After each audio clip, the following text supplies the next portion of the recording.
Hello, folks. Welcome to the Ferret AGM. It's a pleasure to have you all here. Everyone watching on YouTube, thanks for tuning in and booking a ticket. My name is Sam Gonsalves. I'm the digital engagement editor at the Ferret, and I'm here to take you through the event.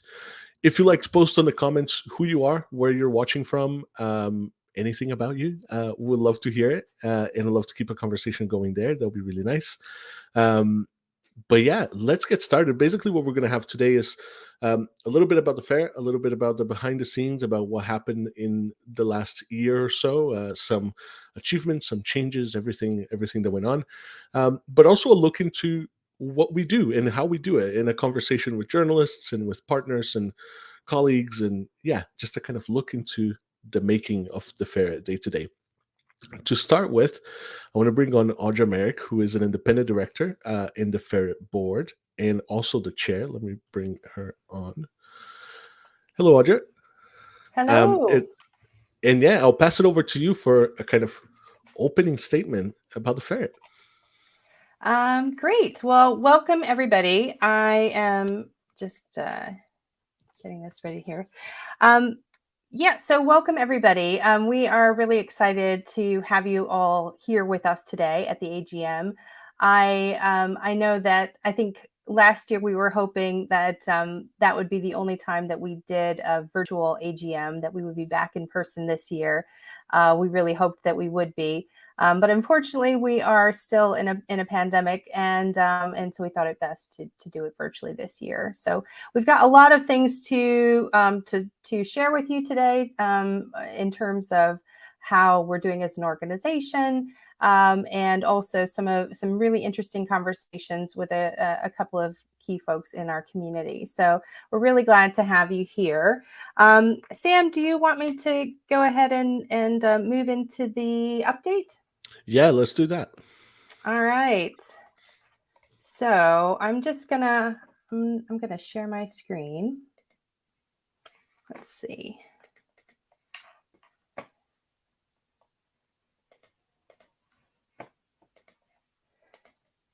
And Sam, if you could, oh yeah, I can see it on the screen myself, right? So great. I'm gonna take you through a couple of highlights today, and obviously, there'll probably be there are going to be some more details that we share with you in other parts of the AGM today. But let me just jump into a couple of the highlights that we're really excited to share with you. So just to start with some really big numbers, which I think are just amazing considering the small but mighty team that we've got at the Ferret.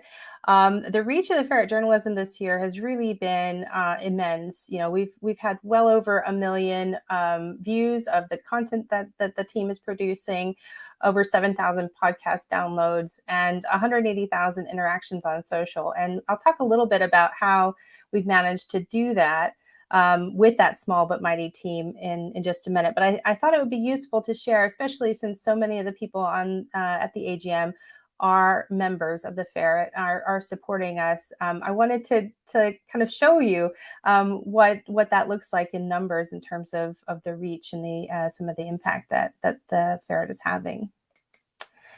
So how are we supporting more investigative journalism organizationally? So I wanted to talk about a few of the things that we're doing, because we have made some progress, I think, this last year on that. So there are a few things that we think about, from a board perspective and also from a staff perspective. One is around diversifying income. Making sure that we're investing strategically in terms of people's time and the things that we spend time doing, and also minding costs. So you can see Ali Tibbet from the team has put together a wonderful transparency page, which I think we've shared, or we can share on this AGM. That's on the site now, that you can reference anytime, which gives you a lot of insight into some of the numbers of how we're doing our filings, things like that. But I thought it would be useful to share this briefly. One of the things that we are really focused on is not being completely dependent on grant income, for example, but increasing the amount of income that we have from content sales, from collaborations, co-publishing deals that we're doing. And also, of course, making sure that we are growing subscriptions and membership. So, all the folks who are members, we thank you very much. We are well over 2,300 now, and that's been growing steadily. So we're really pleased to highlight that. And then you can see if you're interested in this type of thing, you can see how we spend that money.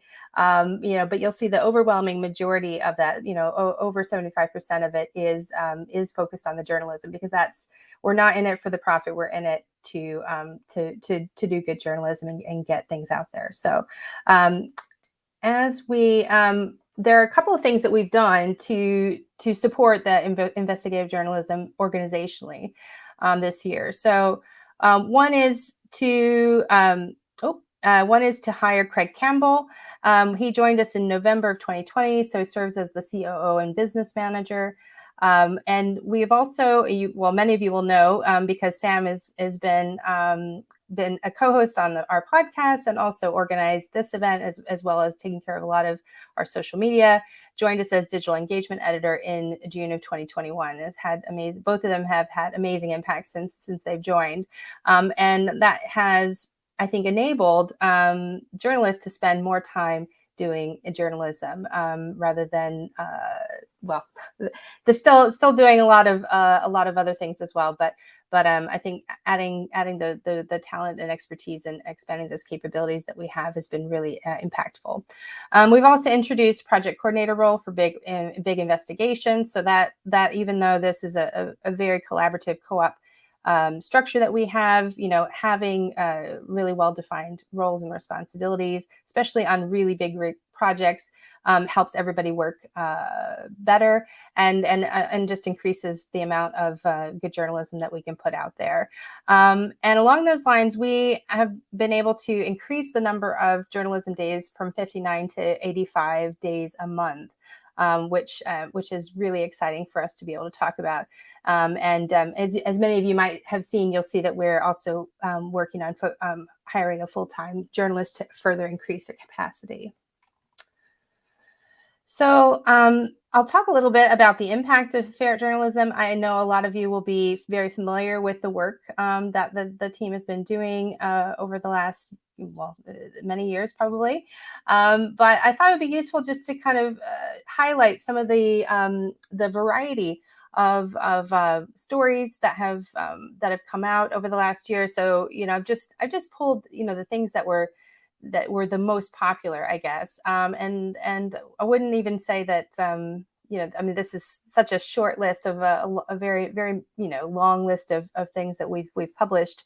But I thought it would be interesting to highlight some of the some of the different areas that have gotten a lot of attention from the wider audience, from the wider world. So you can see that it spans everything from insights into what's happening with schools, exams. You can see on the FFS there are a couple of fact checking that have been very popular and had good reach, as well as looks into the election 2021, and also looking at things like the Highland landowner breaching access rights. So there's a wide variety of things that the team has been working on and getting really great pickup, I think, and attention. We also ran two really big investigations. I mean, there's a lot of content that has been produced, but a couple that I wanted to highlight. I'm sure many of you have seen this year. In July, our big investigation, Who Runs Scotland, which ran in mid-July. You can still find that on the site, easy to find if you haven't had a chance to look at it. But there, there's a great wrap-up article that highlights some of the impact that the series has had. The reactions that people have had, and how it's really urged, I think, people to be a bit more transparent and at least improve the way that they are working. So I encourage you, if you have not had a chance to check out that series, I would definitely encourage you to do that. You can find it at theferret.scot/who-runs-Scotland. The other big series, investigative series that we have been running, which is very recent in the lead up to COP26, is How Green is Scotland? And you can find that on the site as well if you haven't had a chance to do that. But this was I think a really great opportunity for us to highlight some of the great things that we can do in terms of writing, but also some of the live video content that we did. So obviously we had Karen, one of our co-editors, doing a live with folks from the Herald to talk about some of the investigations that came out of this. So if you haven't had a chance to look at it, I highly recommend that you spend some time with it. There's some great pieces in there, including a sum up which includes a variety of voices from around Scotland, giving their views of what's important and what to do next. And I think, this is it's a very timely in the lead up to COP26, and as we in Scotland, kind of think about ourselves and the way that we're projecting to the world and what we're focused on. So I think we'll talk a little bit more about Who Runs Scotland and How Green is Scotland later on in this meeting. So I don't want to go into too many details of that. So stay tuned for that in just a few minutes, right? So Sam, I think that's it for me.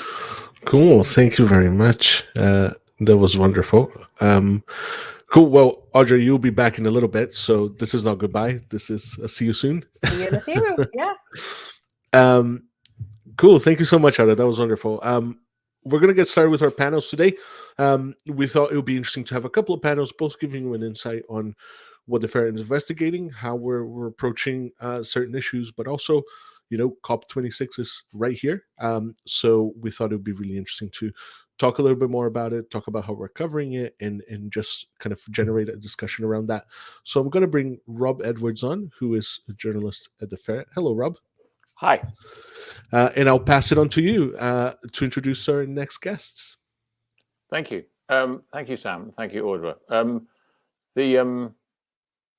So it's no surprise, I guess, that we're going to talk about COP26 Climate Summit, which begins tomorrow in Glasgow and due to run for the next 2 weeks. It's billed by some, of course, as one of the most important global summits ever, but we'll discuss that. Before I introduce our guests, I'm just going to say a little bit about what we've done, which many of you may be familiar with. So I look back over the COP coverage we've done so far, and I think we've done 38 stories on it, the 39th due tomorrow. And we've got a whole bunch more planned over the next 2 weeks. And so far, we've focused really on corporate influences on the COP process, particularly the role of the oil and gas industry. So just to give a few examples, the stories have included, oil industry lobbying the Scottish government on the importance of balanced messaging. Scottish ministers found to be consulting oil companies on choreography around COP26. A look at some of what some people call the false solutions to climate change, how big energy companies have lobbied at Holyrood. We named 138 polluters who were present at kind of key pre-COP discussions. We exposed the oil investments made by leaders of the UK government's North Sea Oil Licensing Authority, the Oil and Gas Authority. And we've written a lot about the controversy over the Cambo oil development and what UK governments and Scottish governments have said about that, and others. We've examined the Scottish government's record and found that it's missed 5 of its 7 climate targets. We've looked at the 11 headline sponsors of COP26, the big companies that sponsor the event, and discovered that they've produced 350 million tons of climate pollution, more than the whole of the UK. And we've looked at how some criticism of Scottish councils for not doing enough to combat the climate crisis, and lots of others, and I say lots more to come. We've also written about, councils and universities investing or withdrawing investments in fossil fuels. We've run lots of explainers on climate change, including our latest A to Z, which we launched yesterday. And as Audra mentioned, we've published the hopes and fears for the future of Scotland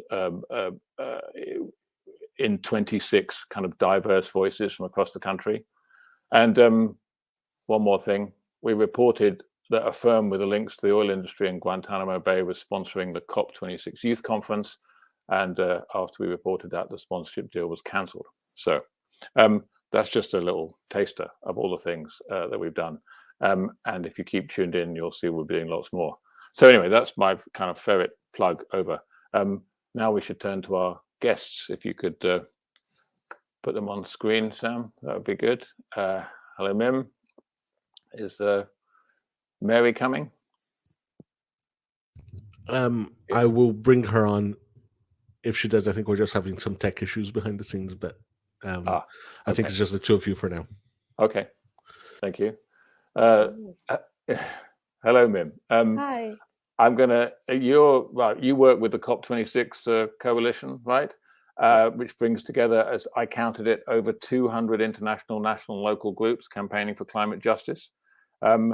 And before that, I think you were involved in Extinction Rebellion. Am I right? Yes. Yeah. So I'm a PR, a press officer by trade, and have a background in like the arts. So I used to work at Summer Hall and the Fringe, and working with like radical performance art. And then joined Extinction Rebellion back in whenever it started in 2018.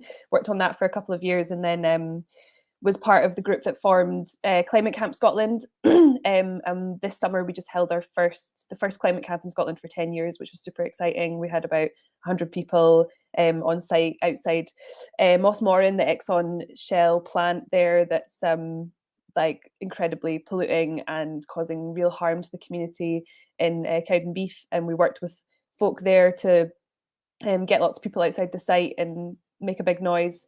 And then, so now I'm working with the COP26 coalition as their press officer. Sorry, on you go. Yeah, go on. These have been busy days for you, right?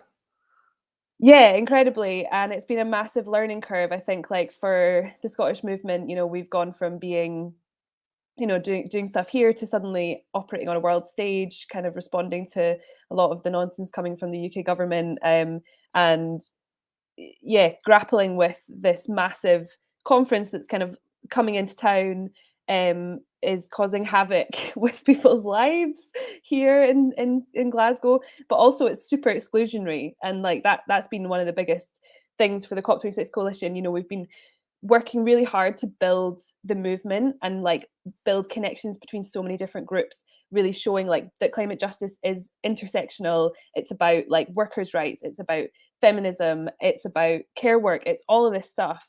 And that is what climate justice is.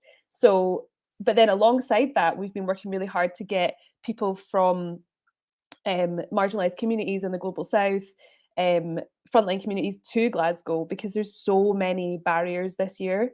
COP itself is super exclusionary. Like, it's really expensive to go to. Accommodation costs are always high, but I mean, this year is spectacularly high with Glasgow having an accommodation crisis. And also within the context of COVID, up until really recently, the majority of countries on the red list were in the Global South, and still are, even though they've cut the numbers. So that's caused massive barriers for people who are from the Global South to come to COP, because, for a huge variety of reasons. But one big reason is because of the vaccine apartheid that is being meted out across the world, which, is the fault of the UK government. They're one of the few countries still blocking the patent waiver on the vaccine. And that's had a direct consequence, But in the G7, the UK government committed to vaccinating delegates, observers, and media. So like all the people coming to COP. And they haven't actually delivered on any of those vaccines, as far as we can tell. Like, they didn't communicate with anyone until really late, until we did some media about it and kind of shamed them publicly. And we've heard reports from people who are just like, well, we didn't actually even hear anything. So the UK government have kind of made it actively exclusionary this year, we would argue. So lots of issues you raised there. I mean, take a step back. So the First Minister said yesterday that it was an honour for COP26 to come to Glasgow. And clearly it's been an opportunity for campaigners in Scotland for it to come to Glasgow. I mean, do you agree with that? I think it's an opportunity for, on a movement level, for us to build a stronger movement. And that has been the work of the coalition, it's been to build connections between all these different groups, the amount of Telegram chats and Signal chats that are just popping up that are being filled with international activists and campaigners. And the only way that we're going to make real change is if we're all pushing from below and, calling for climate justice, and a climate justice that is anti-imperial, anti-capitalist. And that is what's happening. The language has shifted to people across the board calling for climate justice, which recognizes that those who are least responsible for this crisis are being hit the hardest, and those who are most responsible, the richest countries, have a responsibility to do their fair share and actually cut emissions that equates with their historical responsibility. It's not just about how much people are emitting now, it's about what responsibility have people had over the centuries. And so I think that's been a really great thing for the movement, to be able to use this opportunity to talk about all of this stuff and talk together. Yeah, and would I be right in saying, and to put pressure on the Scottish government to go further, particularly in its attitude towards oil? I mean, yeah, we've heard this, was it this week? I'm losing track of days, but this week that they're scaling back their policy on maximum economic recovery. I mean, I suppose we'll see what actually happens, because they've still not come out necessarily and said we totally are against Campbell, which is the oil field potentially being opened up in Shetland. But yeah, I mean, there is an opportunity there to push the Scottish government, but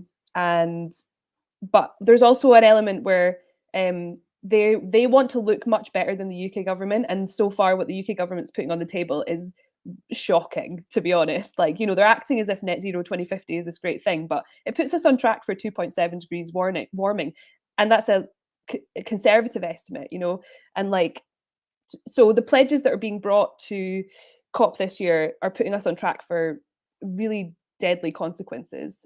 So if we can put pressure on the Scottish government to go further, even if it's just because they want to look better than the UK, then that's a really good opportunity. So Nicola Sturgeon has said it's an honour to have the conference in Glasgow, and that, yes, she is no longer in favour of the maximum economic recovery of North Sea oil and gas. Do you think she'll end up actually saying to Boris Johnson, we shouldn't open up Cambo? Or is that not going to happen? I mean, the Stop Cambo campaign is really gaining momentum. It's been really incredible to see the international solidarity happening with that campaign. And they have got a lot of stuff planned for the next couple of weeks. So I think we should, we'll see what happens, but there could be movement. Oh, that's interesting to know. Let me play devil's advocate for a bit. So, of course, the oil industry says that the campaigners are being unfair because people have still got to use oil and gas, and they're going to keep using it for years, and therefore they should carry on extracting it, and that they're working their hardest, they say, to become a part of the solution to climate change rather than a part of the problem by developing, what they regard as alternatives to fossil fuels. What's your kind of answer to that? Well, I mean, I think we can see that so many of the big oil companies are coming up with these net zero plans, but and committing to net zero by 2050 and trying to Yeah. claim that they're part of the problem. But I think like No, they're these trying to claim companies, they're part of the solution, not part of the yeah, problem. part of the solution. Sorry, yeah, I mean they would never say that they're part of the problem, and they are very upset that they're all getting excluded from COP. It's a wee shame, but I think, I don't think that there's any way you can trust these companies. You know, they're not committed to anything other than their own profit margins, and even if they do come up with alternatives, they're not going to be led by the people who need them, and they will exploit everyone in the global south. You know, like there's so many zones already being treated as sacrifice zones where poor people in the global south live, just to prop up the lives of people in the global north and to continue creating profit for these companies. So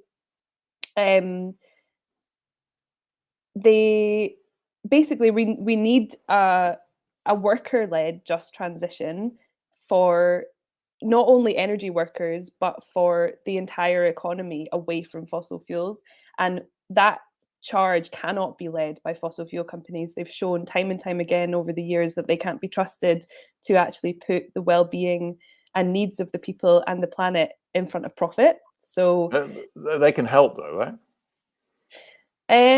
I think that it would have to be, they can't be in charge of it. I think like there's so many skills within these industries that the people who work in them need to be able to move into greener jobs, and they need to be supported in doing that. You know, I used to live in Aberdeen, and I worked in a cafe when I was at uni there, and it was on a street where there was lots of oil offices, and this was in 2015. And I remember a guy coming in and saying, like, they've said they're going to fire 50% of the company, but we're only going to find out like the week we get fired over the next 3 months.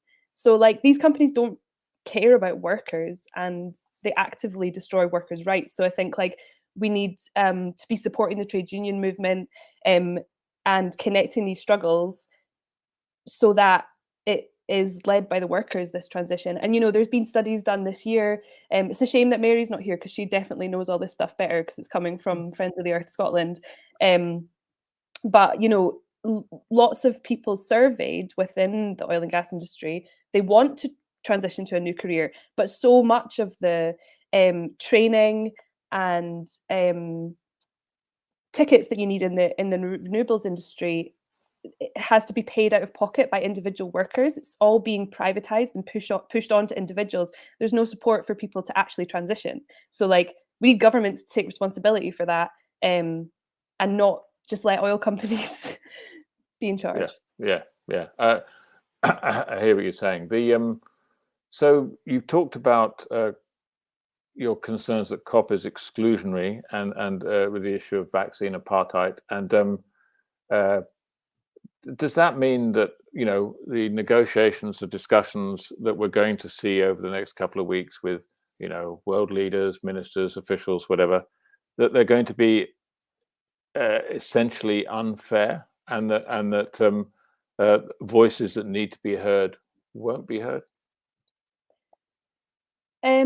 Yeah, I mean, I think the COP is always exclusionary. You know, the way it's set up.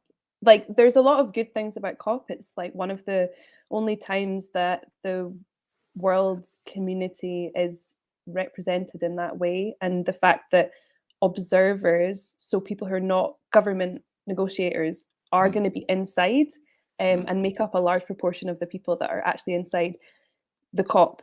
They have an opportunity to lobby in a way that isn't possible in other ways. And I've heard from activists who come over to COPs every year, and they're like, we find it easier to get meetings with our government ministers at COP than we do actually at home.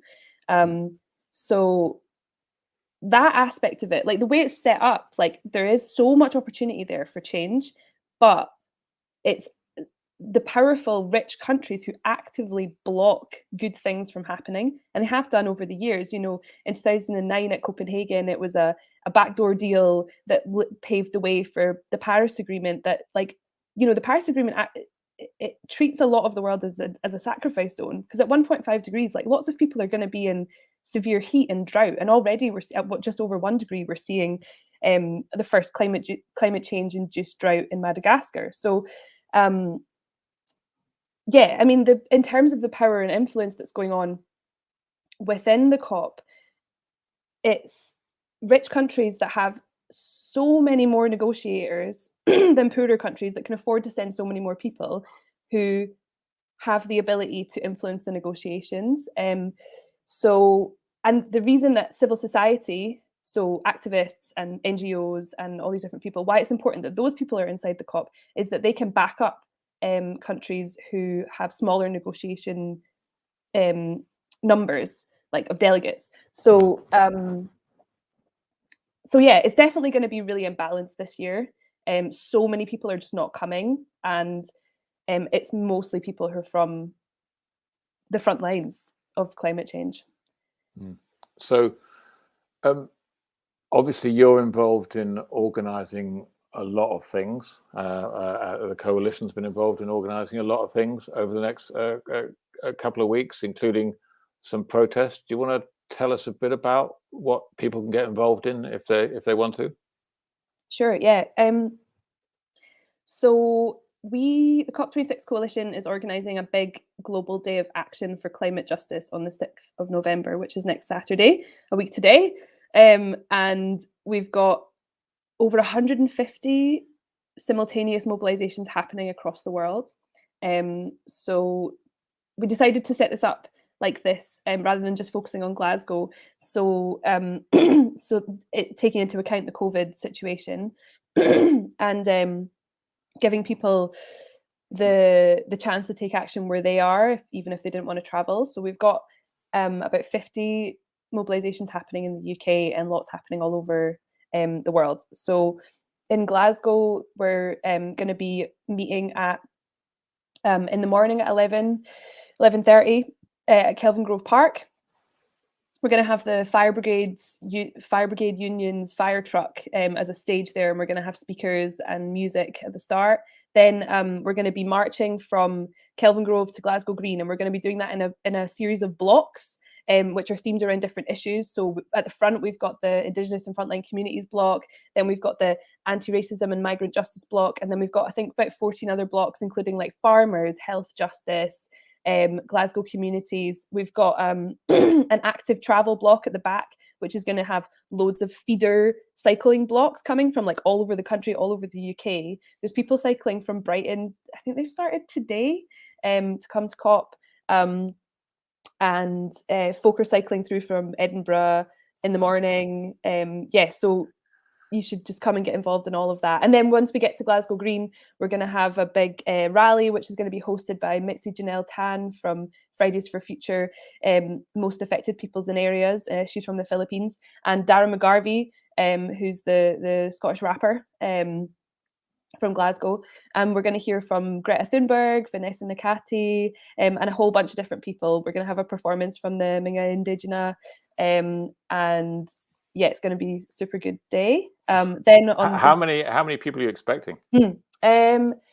We're aiming for about 50 to 100,000, and we're taking it quite slow on the streets so that people can have space to distance. And we're encouraging everyone, please, if you're coming, to do an LFT test before you come, and wear a mask and keep your distance as much as possible, because we want to try and keep everyone as safe as we can.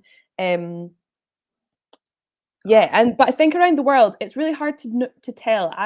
We could see between 500,000, we could see 3 million. We're not sure at this point, but like momentum is building.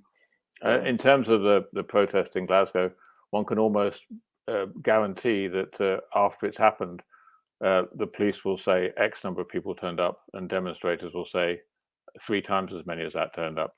Yeah, and we're always right, obviously. The police just want to, What you actually need is someone like the Ferret to fact check the numbers there, which we have thought about doing in the past, but it's very hard to do. It is hard. What do you think that all these mobilizations and all these people will achieve? I think showing that the movement is really powerful and that we are connected and we want change. It's time and time again, it's been through action, direct action, protest, that change has happened. Like, and the fact that we have attacks on protest and the freedom to protest happening from all sides. You know, we've seen it in the last few weeks, ramping up in the lead up to COP. You know, even Nicola Sturgeon saying, "Don't disrupt the lives of ordinary people." Like, we're in a crisis here, and millions of people are dying right now around the world. Like, it's not appropriate anymore to just ask nicely. So not only are we doing our big march on the 6th, but Fridays for Future are also doing a big march on the 5th, on the Friday before ours. And also there's going to be action happening all over the city and around Scotland. And just to say another thing, on the 7th, the Sunday after our march, we're running the People's Summit for Climate Justice, which is going to be a 4-day event, almost like a festival across 13 venues in Glasgow. We've got over 200, I think 250 last time I checked, free events. About 20% of them are going to be hybrid, and some of them are going to be online, completely online, for people who have been blocked from coming. And they're just everything from discussions on how the capitalist agribusiness model exploits migrants and exploits the land, to climbing for activism workshops, to performances and art and gigs. And it's going to be a really exciting like movement convergence space. Like, we want to hold space for people to actually like plan stuff together and build connections. And also throughout the 2 weeks, we are holding movement assemblies every day in Adelaide Place on Bath Street in Glasgow, at 5 o'clock. Which everyone's welcome to come to, but sign up in advance. And that's going to be an opportunity to hear from folk who are inside observing and get a report back from them. And then the movement have space to like respond to that and work out what we need to do next. And then have a bit of a discussion about like some of the big issues facing our movement and our planet. So it's going to be a really super exciting space to like get to know people and plan stuff and get involved, because like there's going to be so many opportunities to take action and make our voices heard. So the at some point the environmental activists and campaigners who are inside within the blue zone, as they traditionally do, will walk out in disgust, presumably. I think there's definitely red lines that people want to see. Like, if they're there's that's potentially going to happen. We'll see what happens inside, but like you know, that's going to be a discussion. And I think there's also just probably going to be protests, but I mean there's always protests inside the COP as well, and just lots of people up to mischief. So sure. Do you think there's any danger that the mischief can sometimes be counterproductive? I mean,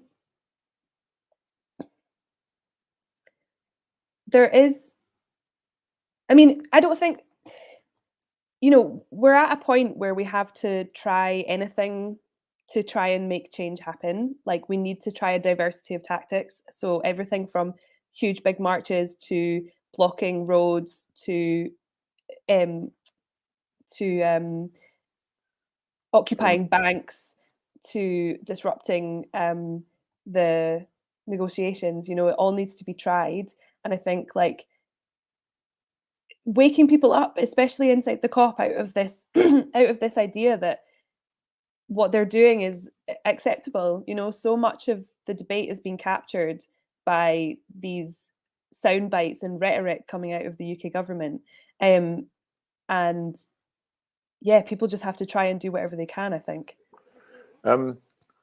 So the COP will end in about 2 weeks or so. If you kind of cast yourself forward in 2 weeks and think about it, are you cautiously optimistic or pragmatically pessimistic?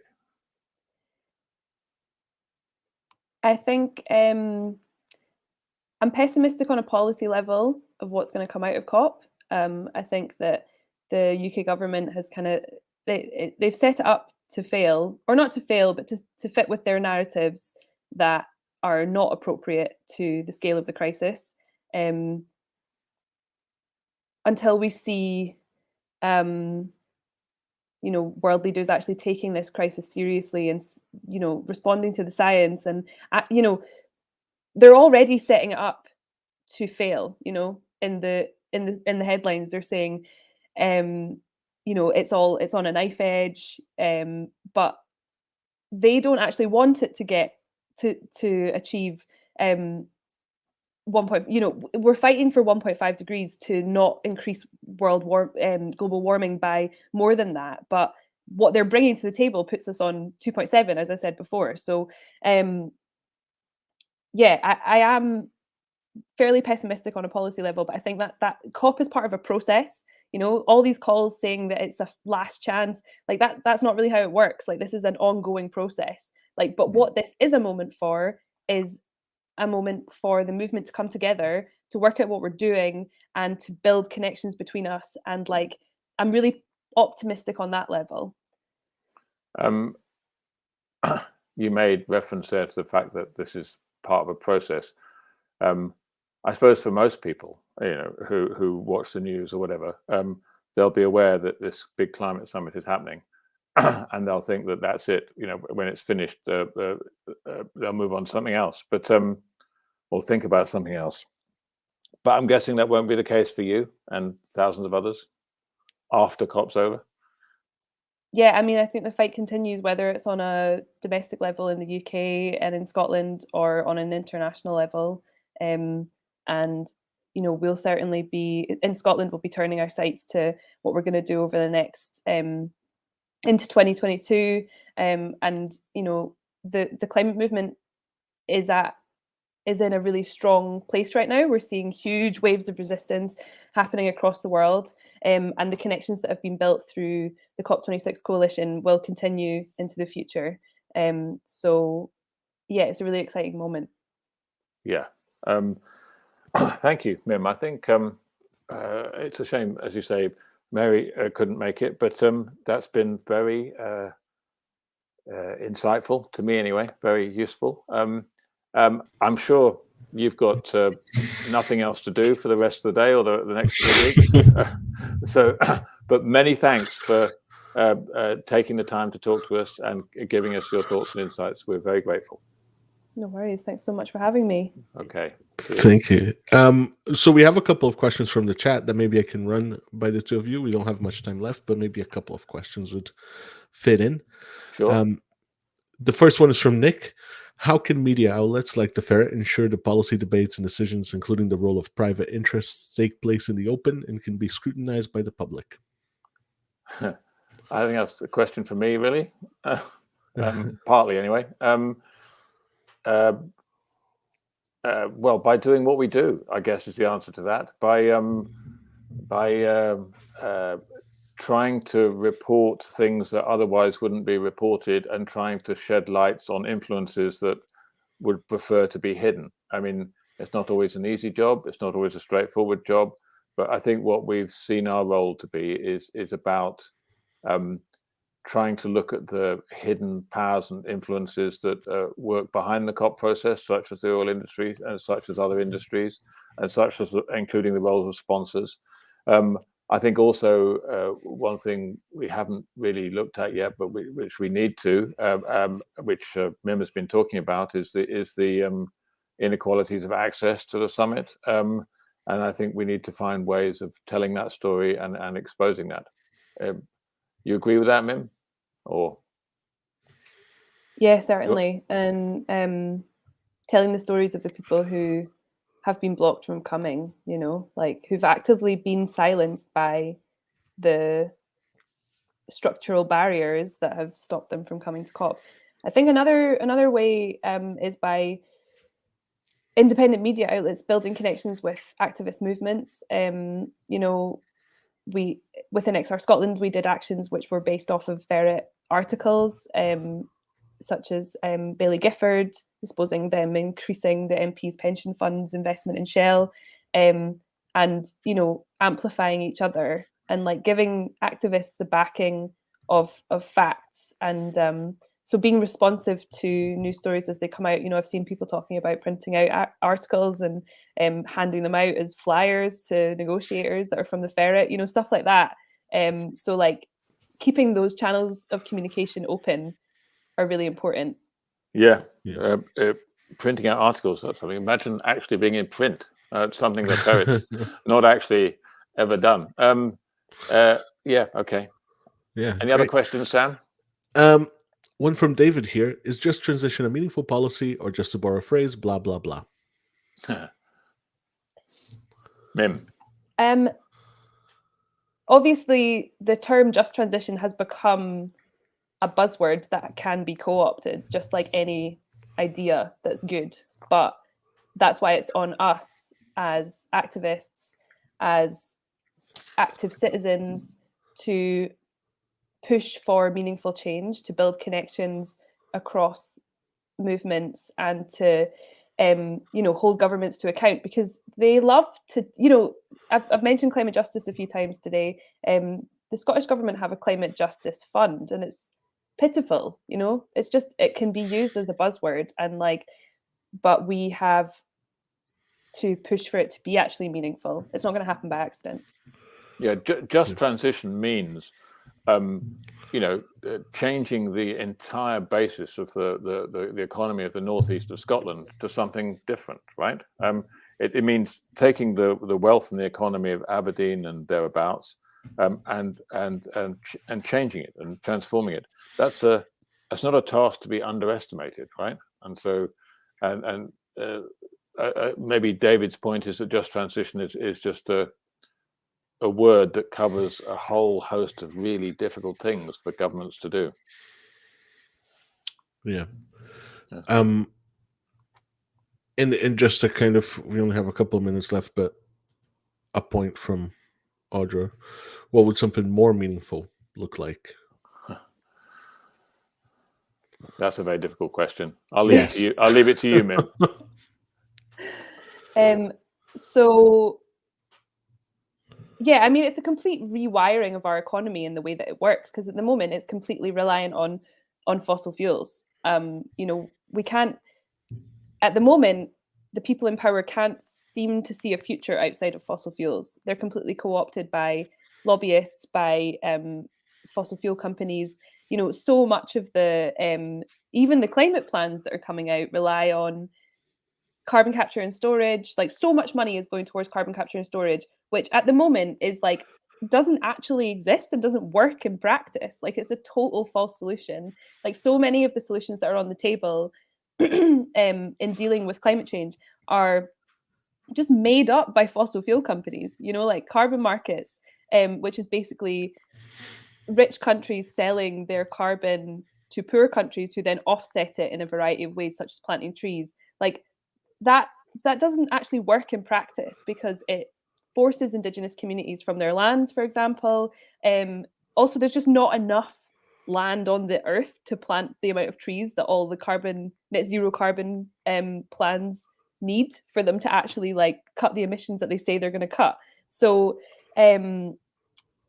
we need to see this transition being led by communities, by being decentralized, being led by the people that it actually affects, and also the solutions being put forward by the people who are currently experiencing the climate crisis, because they've been dealing with it and they know the solutions right now. So them being made up by world leaders in rich countries, they're not actually going to solve the problem. So okay, that was very much. Thank you very much for that, Mim. That was great. I'm glad I didn't have to answer that question. Yeah, and just lots of really good points in the chat that people can continue to engage with. But yeah, Nick made a really good point about the whole amplifying each other and how to support marginalized voices, to the question about journalism and what we do.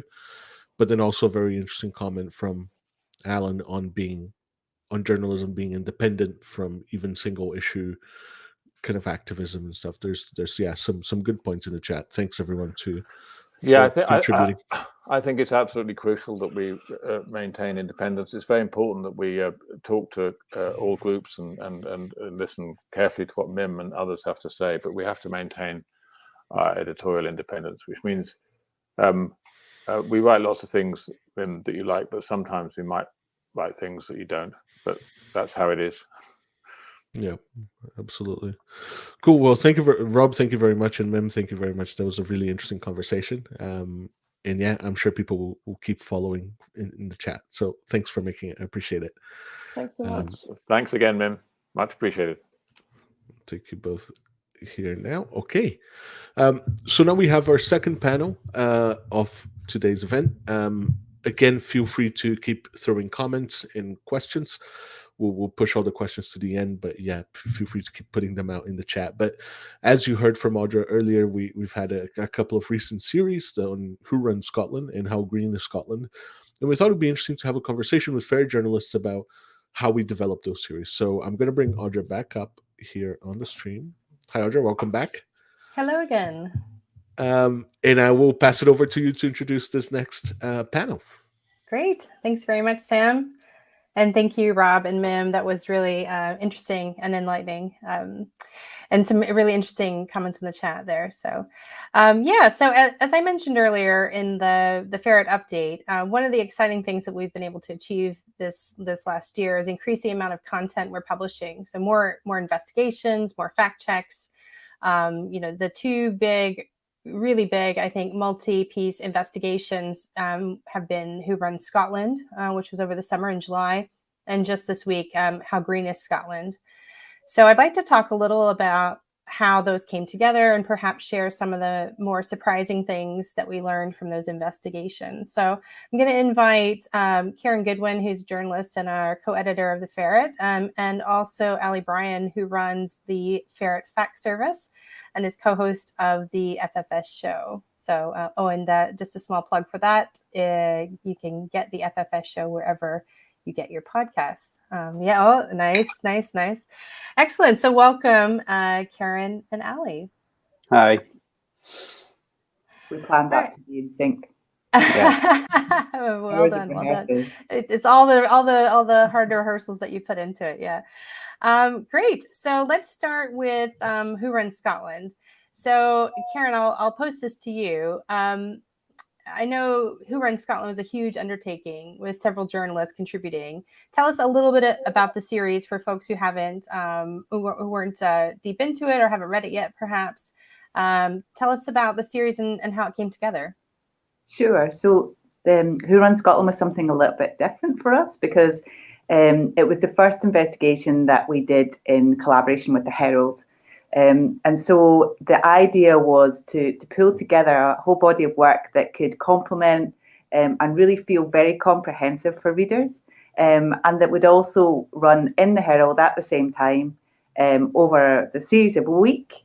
And that would maybe bring our content to a different type of audience as well, give it a little bit of kind of additional reach, while also giving our Ferret members little extras in terms of being able to download all of the data and look at all of the kind of maps and graphics that our team built to really unpick content.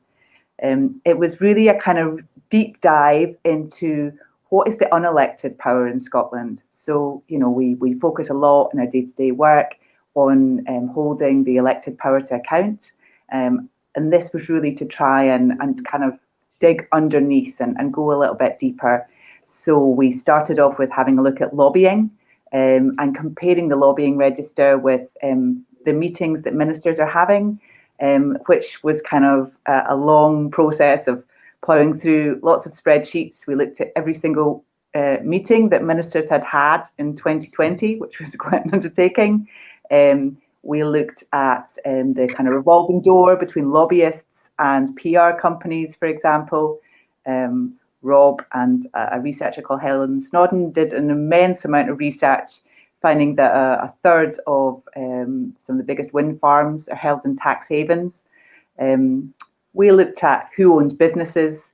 One of the most popular pieces or that got a very strong reaction, someone asked in the chat about what got a strong reaction, was about the media and who owns the media. And we looked at the fact that 10 Scottish newspapers are owned by 3 billionaires. And I think that maybe really struck with Ferret members because they want something different from their media, right? And that's what we're trying to offer. So that was a pretty interesting one for us to look at. We looked a lot at public bodies too, and we sort of charted this sort of spider graph, I suppose, of the way that certain people crop up again and again in the boards of our public bodies. And we looked at chief execs and high pay. And then we pulled it all together and tried to create a bit of a map and a power list, I suppose, of some of those unelected power dynamics. It was a pretty fascinating bit of work to be involved in. The team all did an immense amount of work. So yeah, we were pleased with the strong reaction that we got from people. It's I want to call it the Ferret Papers. One of the things I'm interested to hear a little bit about was how it's challenged people's assumptions about power in Scotland. You know, how are people reacting to who runs Scotland? I think there was a kind of a lot of people that were really interested in what it said about transparency. In Scotland, we do a lot better than the UK in terms of transparency, in that, for example, we have the lobbying register is much more complete than it is in the UK in Westminster. But there was a lot that we still don't know, and even where information is available, and I think a lot of this information is available, it's not made readily accessible. So I think there's a real issue around what people were kind of realizing they could get hold of, and how we really kind of engage people in the decisions that are being made about their day-to-day lives. So we had a lot of interest, I think, from campaigning groups and from trade unions, and all sorts of types of civil society who I think are interested in maybe continuing this type of work with us. And so we're having all those discussions just now, and that's maybe something that members can get involved in the future as well. So we're pretty excited about that. I think that would be wonderful. Yeah, I think that would be a way to really carry forward the impact of all the work that went into this. Because I do think, as you say, a lot of people don't fully realize the information that we can access, that we can see. But that's part of why we need investigative journalism, because to pull that out and take the time to look at it. So.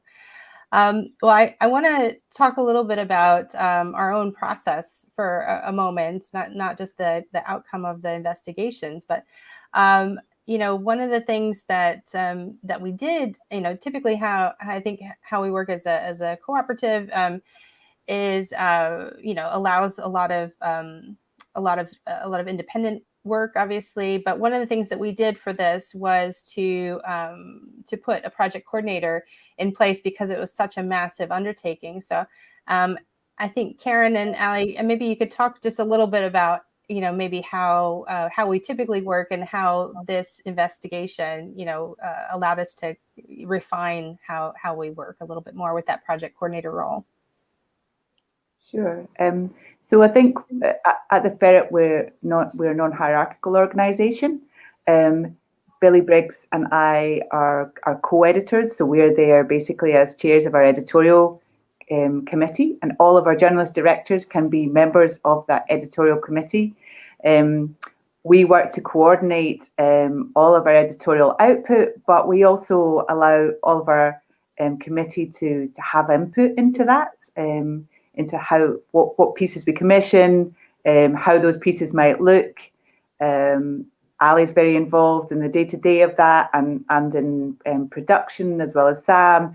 So we work all together as a team, I suppose, really in a very kind of flat way, which for me, coming from newspapers, is different in that they would be much more hierarchical, and that the editor would, be an editor-in-chief, and an editor and a news editor and a features editor, and the journalists would sit underneath that. So I think we're trying to operate a different type of more collaborative newsroom environment.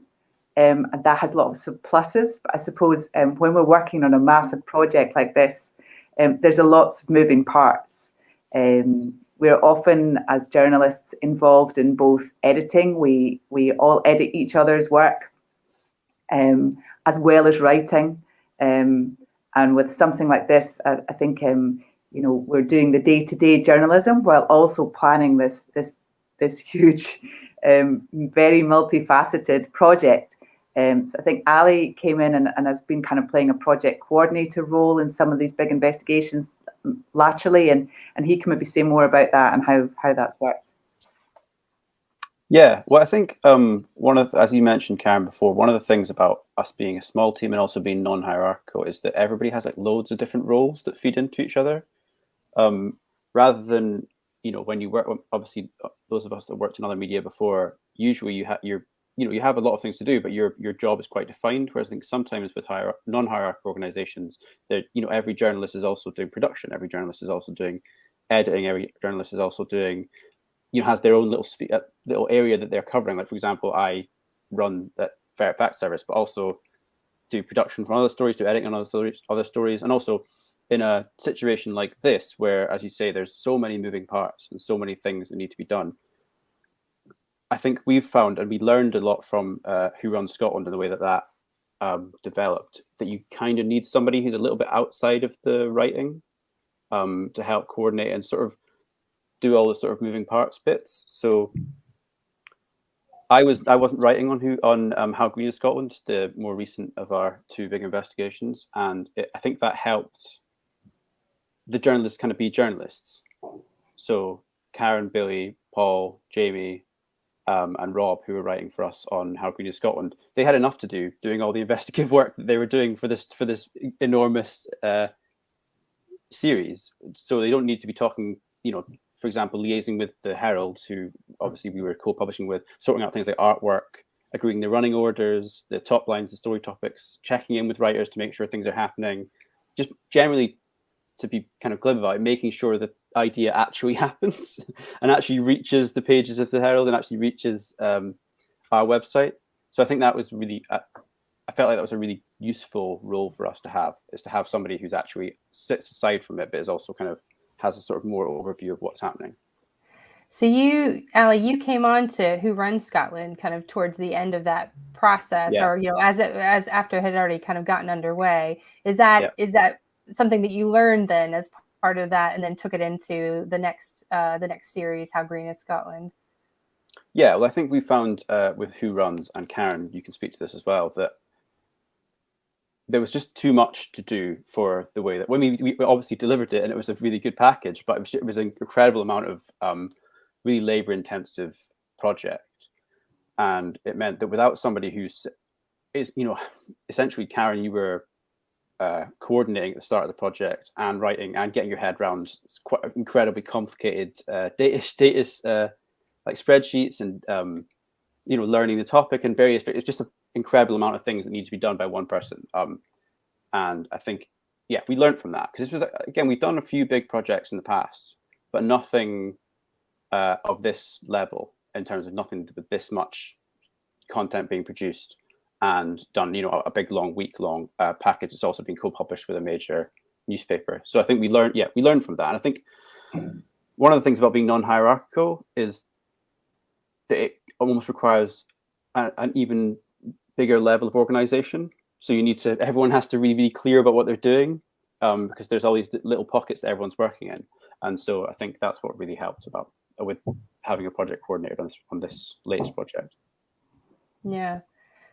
I think it's one way for us to kind of figure out how we do these things with a non-hierarchical structure, right?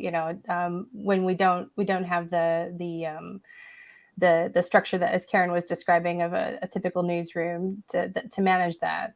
So kind of finding our own way to do that, I think, has been. I think there's no need. There's no need for a non-hierarchical structure to be less effective or less organized than a hierarchical structure. We just need to organize things slightly differently. Yeah. Great. Anything to add to that, Karen? Well, I think it's just that the Ferret as well is going through really quite an exciting period of growth. And so I think that's part of these big investigations are kind of the next stage, and putting together like these kind of like week-long investigations is something that is going to become just part of the work cycle of the Ferret. And we're hoping to kind of make those even bigger and better, I suppose, in lots of ways. So while we're talking a little bit about the sort of meta of getting organised and how it actually happens, it'd be great to also hear from members, I suppose, about what else they would like to see us do these type of big investigations, how else they would like to get involved, how we can plan them further in advance so that allows for people to really tell us their stories. We've done some really data-rich sort of investigations with both of these two packages. And I think there's loads of stuff that people can go on and really kind of dig into. There's lots of spreadsheets there, data downloads, as I said, maps. Rob's story is a really fascinating way of kind of looking at where all those wind farms are. Billy's looked at the defence industry and the UK government, for example. But also we'd love to team those up with more of the human stories as well. And so there's lots of kind of ways I think that people can help us grow, because we are growing really fast. We've just recruited, or we're in the process of recruiting for another member of our team. And there's, I suppose, just that kind of way where we're in the next stage of our development. And that's all part of how we kind of refine our work process as we kind of hopefully get bigger and better. Yeah. I can imagine, with all this content and, obviously people wanting to really dig into the detail, I want to get like a study session together, just people meeting up and being able to chat about this stuff in person, because I think it'd be so interesting, for people to be able to absorb it in that conversational way. Maybe next year, this time next year we're on the AGM, we can talk about how we've evolved that. So. Okay, well, switching gears a little bit over to How Green is Scotland. So obviously the special investigation that we've just been publishing over the last week. I guess I wanted to talk, to you, Ali, a little bit. You as you said, you came on to Who Runs Scotland as the project coordinator partway through that process, but then came on to this How Green is Scotland from the beginning. So, for those of the audience who haven't maybe read everything yet or had a chance to look at it, tell us a little bit about the scope of How Green is Scotland, the investigations. Yeah, so How Green is Scotland was, as you say, it was our second series that we did with the Herald. And it looked, the title tells a story to an extent. And we looked basically at a number of different topics around Scotland's environment and climate targets. So we felt that particularly with as you earlier had a panel talking about COP26, and that's the context of environmental conversation in Scotland at the moment. We felt that what maybe wasn't being looked at as much was Scotland itself and its environmental record and how its environment was doing, particularly Scotland around and the Scottish government in recent months, and for a long time have been calling themselves a climate leader. In terms of their targets, in terms of their achievements. We thought it would be interesting to do a bit more of a deep dive into a few issues relating to that. So, in terms of the topics we looked at Scotland's polluting companies. So that's Rob Edwards looked at leak data, which revealed that sites across Scotland have been downed by regulators for breaching environmental rules. We also looked at Scotland's declining wildlife and natural habitats and how they've deteriorated in relation to climate change. Billy Briggs looked at that. Karen looked at air pollution. That's how Scotland's streets are kind of being choked by air pollution particles that are linked to dangerous health conditions. And then Jamie Mann looked at how Scotland's rivers and lochs and waterways are being polluted and what condition they're in. And then on the final, the last day of the main investigation looked at how Scotland how Scotland had achieved or how it was doing against its ambitious climate targets. So what hadn't been done before was a real look at the individual sectoral targets and how Scotland was doing in achieving them. Because as you say, there's one thing that we've all seen is Scotland being very positive and being very kind of confident on its overarching targets. But then we were having a look within, like kind of under the hood, you realise that Scotland wasn't achieving the targets it set for itself on the way to its overall targets. And then after that, we felt that one of the things that we sort of felt when we were putting together the investigation and putting together the series was that a lot of what we were saying was it was scary and quite not negative, but it's revealing quite worrying signs about Scotland's environment. So we felt that what was kind of required at the end was some sort of solution stroke positive constructive look at the situation. So that's how we developed the idea of the 26 Voices, which was the last day of our investigation, which ran on last Sunday. And that was basically us looking at speaking to 26 people across Scotland. So that's sort of environmental campaigners, people working in regenerative farming, people who are doing local campaigning to save green spaces, climate scientists, artists, people in the fishing industry, just people who have different perspectives on Scotland's climate and Scotland's environment, and also people who are working on either actively or are pushing for solutions and ways in which Scotland can improve its environment and restore its environment, and also how it can achieve its climate targets. We felt that quite often with the conversation around the environment in Scotland and environment in general, the same voices come up again and again and again. And so we felt it was really important to try and get some different voices from of people from different backgrounds who have different perspectives and who are impacted by climate change and the environment in different ways. So that was the kind of overarching view of what How Green Scotland was.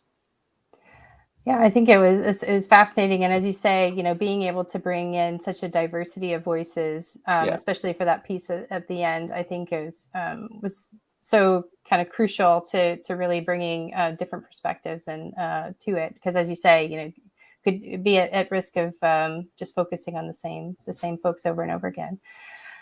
So Karen, I know that you've been involved in, some of our live discussions related to this, and other kind of promotion around it. But what is the reaction to How Green is Scotland been so far? And what do you hope the overall impact of it will be? Well, I think again, one of the kind of motivations of doing it was really to kind of bring the data out there into the light.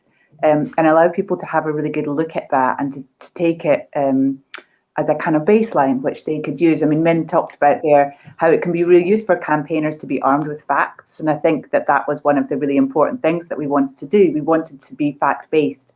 I think, what Ali was saying there about the importance of bringing something positive in. Journalists can sometimes be often accused of a negativity bias.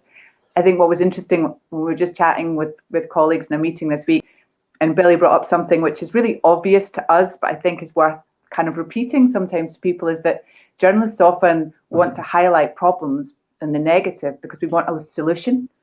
And so if things are all working well, then we trust in that process, and we trust in the people that are already managing that to kind of continue. But where there are issues and problems, really what we want to do is to highlight those, to give people the facts, and then to trust that there are people that will then take that forward and do the work that needs to be done in order to fix those.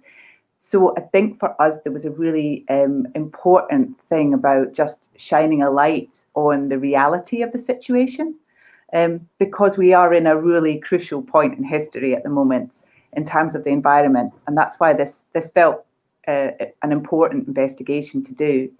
I think somebody has mentioned in the chat that it would be great to have updates, and that's a great a point to make, I think, and we as journalists, I think, maybe need to work a little bit harder to keep in touch with the people that we've spoken to and to see how things are changing and to continue to monitor.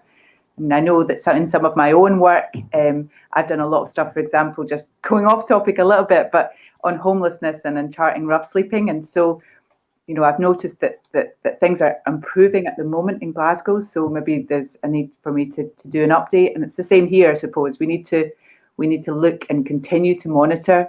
Rob Edwards obviously has been doing that brilliantly for decades, and so we're very lucky at the Ferret to have Rob's expertise there, and to also have young journalists like Paul Dobson coming along and getting really involved in a lot of the COP work. So I suppose, our hope is that people can see the reality of the situation and then continue on to do the work to address that. As others have said, the 26 Voices was an important thing, I think, for highlighting some of the work that is already being done and kind of marking that too. No, for sure. Sometimes there's what's really useful and what can be really useful with both these series and other series that we've done is focusing on, drilling down on an issue, be it like, an overarching topic like Who Runs Scotland, or going into something that's basically just Scotland's environment, is focusing on different aspects of an issue and being like a little bit more comprehensive around an issue. Because sometimes I think when we write stories and when stories are written, it's very much like you're just like picking little bits off every now and again. And you're not putting a focus on sort of like the broader issue.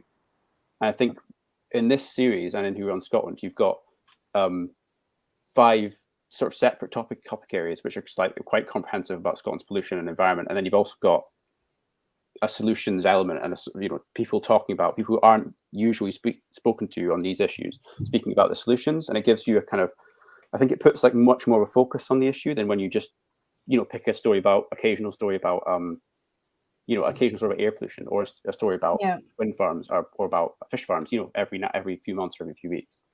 Well, that's what we need to effect change, right? Is, Rob and Mim were talking about, so there's kind of transformational change that needs to happen. And in order for that to happen, there has to be ongoing absorption of information, ongoing, discussions, so that we can iterate and move towards that change. It's not just something that you read once and then you're done with it, right? So, and I think just another little kind of under the hood sort of thing, for example, and I'm sure the whole team are having this kind of experience. One of the news lines in the air pollution package that I did was about the Environmental Standards Scotland's plans to make air pollution the subject of its first major inquiry or investigation. And so, I'm putting the investigators in touch with some of the real people that I spoke to on polluted streets, or the academics who were working in that. So I suppose you hope as a journalist that other people will pick up the work that you do and get forward. Yeah. And I think that is an impact that we hope to have out of this work, isn't it? And you talked a little bit about when you're just looking back at Who Runs Scotland. I know that Karen, you also kind of talked a little bit about how, what the reaction has been to the work, and, how people are kind of, I promise to do better, that type of reaction, it seems like, coming out of these things. But but tying, people who want to make progress and are working on these things with the people who have contributed to this work, I think is a great result.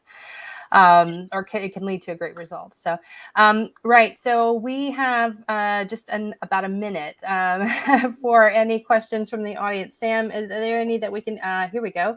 From Vicky, curious to know what provoked the strongest reactions of all your exposés. All right. And then, of course, there's the ongoing chat about where the accent is on exposés. But let's focus on this question. What's been the strongest reaction?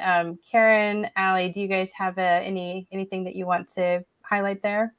I'd like to highlight something that's not actually about either of these big investigations, which I think did get strong reactions. But one of our best read stories is actually about the use of seclusion and restraint in a primary school in Glasgow. Mm-hmm. And I'm kind of highlighting that because it shows that sometimes people really want to know about those kind of topics that are affecting a lot of people that can be quite invisible.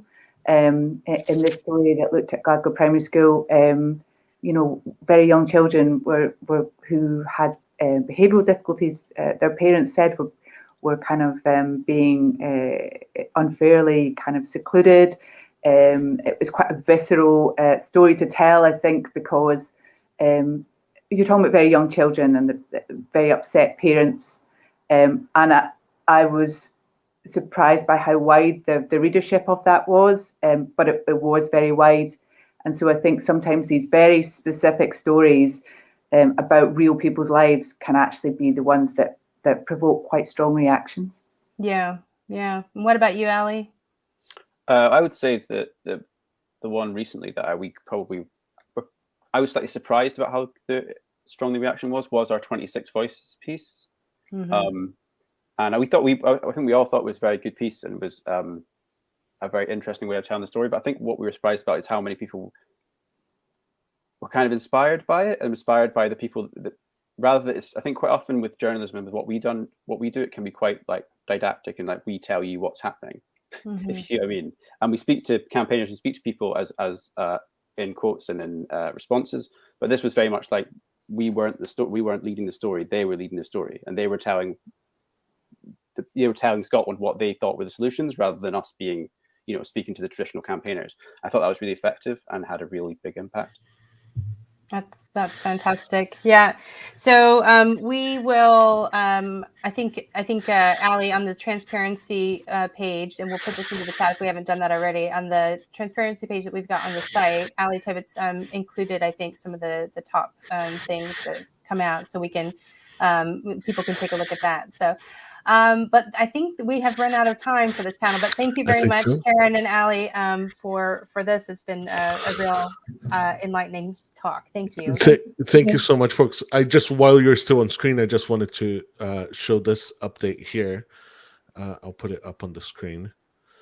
But this is an actual ferret watching our AGM from Rachel Hamad in the chat. So we're on brand. That we have. Let's change our profile. Yeah. I'd be interested to see what he thinks of the data downloads. Yeah. All right. Thanks, folks. Thank you so much. That was great. Thank you. I'll take you here. Brilliant. All right. So that's our second panel. I'm sure there are other questions there that we didn't manage to cover, but feel free to kind of talk in the chat and to even ask us on social media or anything. That'll be really interesting. I'm going to bring Ali on just now, if you're ready, for some of the AGM governance bits that we need in announcements and updates and more of that Ferret business. So hi, Ali. Welcome. Hi. I'm, for those of you who don't know me, I am one of the founding Ferret directors, and yes, for some reason it falls to me to be the governance geek. I'm formerly the secretary of the Ferret, so I have to keep track of who's who and who's paid and who hasn't paid and all that kind of stuff. And so because it's the AGM, we have two bits of business that we have to announce. The first one is the results of the reader director election and various changes in the management of the Ferret. It's actually, there aren't many. It turns out not to be a hugely significant change in the end, but the constitution requires that the three longest standing directors formally step down, and or any people who were appointed during the year. Now, Nick Williams was appointed during the year as a reader director, so he had to step down, and me and Rob Edwards, as the longest standing directors, also had to step down. Essentially, so we had to run an election to fill a space on the new reader for a new reader director, and David Gow and Nick Williams both put themselves forward, which was very kind of them. And we had an election, and Nick Williams got 87% of the vote. So Nick Williams has been duly re-elected as the other reader director to go with Susan Coffrey, there were not enough journalist candidates to fill all the places for the journalism directors slots this year on the Constitution. So me and Rob will continue for another year in those roles. So there's one other announcement to make, which is also that we are delighted to welcome back from another founding director, Rachel Hamada. She's also going to join the journalism director squad for the next year. So not a huge amount of change. I want to thank everybody for their continued involvement. It's the people, the Ferret as a cooperative relies on the goodwill and sweat equity of all the directors. So I want to thank them for their participation and their support for another year. And the other bit of important governance stuff, there's one more vote that we have to do, which is tremendously boring.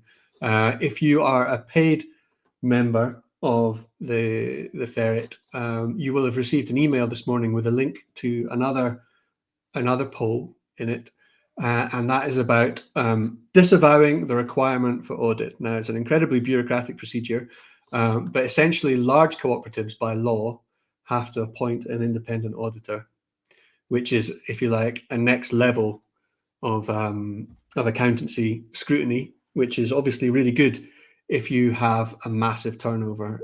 The requirement only really applies, well, at least basically what the law specifies is that if we have a turnover of less than £10.2 million and total assets of less than £5.2 million, then we can disapply this requirement. Needless to say, it costs loads of money to basically have this level of audit, and we do. I should add that we do already employ an independent accountant, and you can find the draft accounts on the transparency page, which we've also sent to all of our paying members. You'll see we've reached an interesting and kind of really vital landmark in that our turnover was £200,000 last year. And I think back to 5 years ago when we started the Ferret with a grant of £2,500 from Co-ops UK, and I think we've come quite a long way. But nevertheless, the point is we do not have £5.2 million of assets, nor £10 million turnover. So we have to ask the membership every year to vote on whether we should disapply this requirement for an extra level of audit. And I'm pleased to say that actually 188 people have already voted this morning. And the breakdown thus far is that 99% of those votes are agree again, because we've never had to do this. We have to do this vote every year. 99% of people have voted to disapply the requirement for audit again. So unless the other 1,900 members all come in on the other side in the next week, it looks like we shall be disapplying that requirement. And that is that's the last bit I have to add. I don't know if anybody has any questions about that. Happy to take them. Cool. Probably not, because it's really dull.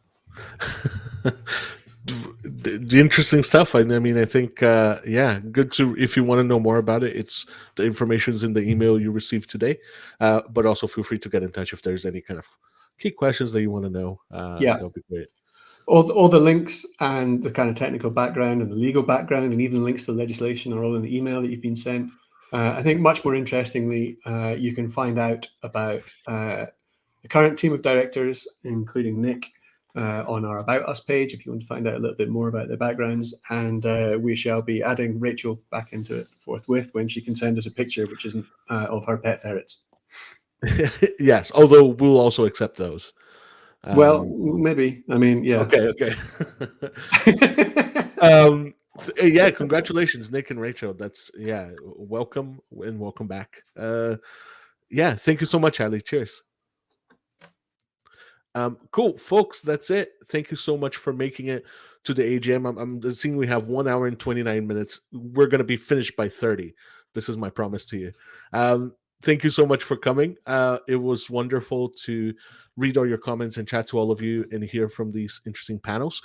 We want to keep doing, this is the kind of AGM in, the second in pandemic kind of AGM, but we want to kick off different events and both streams like this, but also engagement events, we're all in the same call and in-person events. So get in touch, tweet at us, email us, email me specifically. I'd love to hear from you. I'd love to hear from what kind of thing you want to do with the Ferret and how you want to engage with us. Yeah, it's really wonderful to be part of this community and to hear from you and to share some inspiration this morning. So thank you so much for making it, and we'll see you soon. Thank you very much for coming. Bye.